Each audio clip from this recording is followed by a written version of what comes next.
Here we have it, guys, what many of us were suspecting was coming down the Meghan and Harry pipeline for a while now. They have announced that they are making 2 new Netflix series, including a cooking show with the Duchess. Doesn't that just fill you with utter joy and bliss?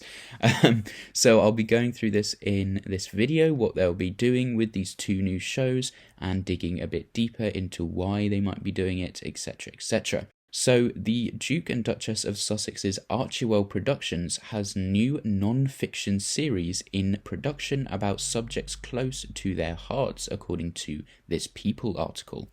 So they are already kind of in production, apparently. And indeed, on the 11th of April, Archewell Productions did reveal that they were in the early stages of production at Netflix, with Deadline being the first to report the news. The first of their wonderful new series is curated by Meghan Markle, who is also serving, of course, as her own executive producer, because why not? And it will apparently, quote, celebrate the joys of cooking and gardening, entertaining and friendship. So, of course, we already knew that this was coming. A lot of us suspected that there would be something to do with Meghan Markle cooking and then trying to flog all of those cooking products, and then also some more lifestyle products and things like that with the brands that she was basically stealing from. There's one called Flamingo Estate, and then, of course, Goop by Gwyneth Paltrow as well. She's kind of stealing some of those vibes. So, yes, so basically Meghan Markle is making her own cooking show, and of course, with that, she'll be able to sell a cookbook as well, not just the jams and spreads and things that she said she wanted to sell. But anyway, yes, this series will be directed by Michael Steed, who worked on Anthony Bourdain's Parts Unknown, while the showrunner is Leah Harrington, who was a producer on Selena Gomez's cooking show on HBO. And according to this, apparently Meghan Markle has a well-documented love of cooking, so we'll have to see what happens there. But anyway, yes, so that's the first one. The second show is apparently going to, quote, provide viewers unprecedented access to the world of professional polo. But of course, again, this will be professional polo through the lens of actually Prince Harry, because he has played for decades and often plays in charity matches, including his flagship fundraiser for Centre which he actually did the other day. He went and played polo the other day for that as well, because he was the co-founder of that with the Prince of Lesotho in 2006, and it does actually help children and young people affected by poverty in Africa. So we'll have to kind of wait and see what lens this show brings with it, because if it's just about polo and learning professional polo, then I don't imagine it's going to hit the highest ratings. But a statement did say, quote, known primarily for its aesthetic and social scene, the series will pull the curtain back on the grit and passion of the sport, capturing players and all it takes to compete at the highest level.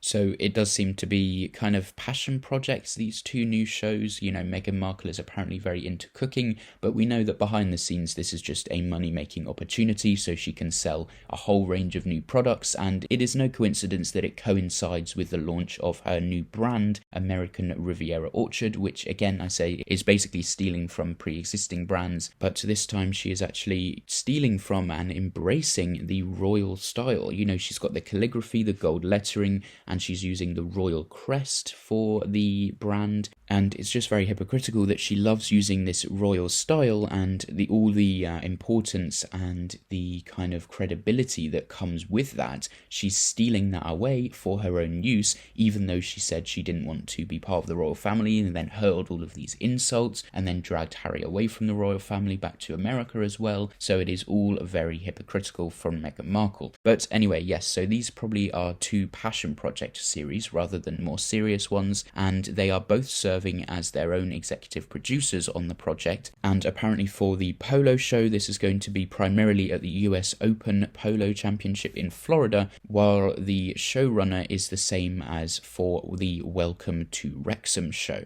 Titles and release dates for the 2 shows are expected to be announced in the coming months. Of course, the 2 signed a deal with Netflix after stepping back from their royal duties, thought to be upwards of 100 million, but this is kind of coming to an end, and we know that from other projects like the Spotify deal, they were not fulfilling their end of the bargain, they weren't producing enough content, and Spotify dropped them. Indeed, they lost that deal as well. So it wasn't going too well for them in terms of content production and fulfilling their end of the bargain, so that's likely why they've got to produce these 2 new shows before their deal with Netflix runs out in 2025.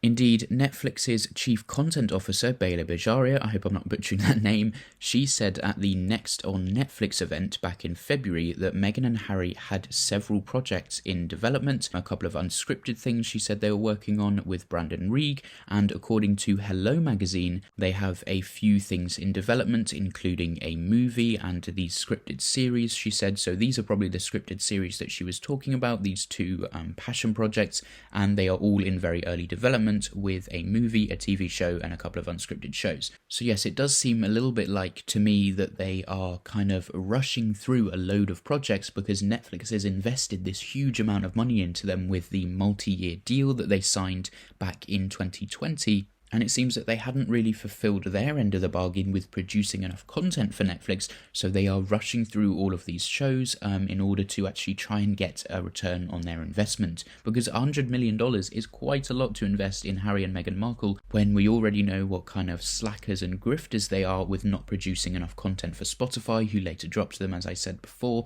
So that's probably why they're rushing through these shows. And as well as the shows, she did mention that they were having a movie in development, so I'll go into that a little bit now, because back in August last year, an author called Carly Fortune also confirmed to The Independent that the Duke and Duchess of Sussex's Archewell Productions hub would be adapting her romance novel Meet Me at the Lake for Netflix. She said, quote, "I'm so thrilled about working with Netflix and Archewell to bring Meet Me at the Lake to the screen.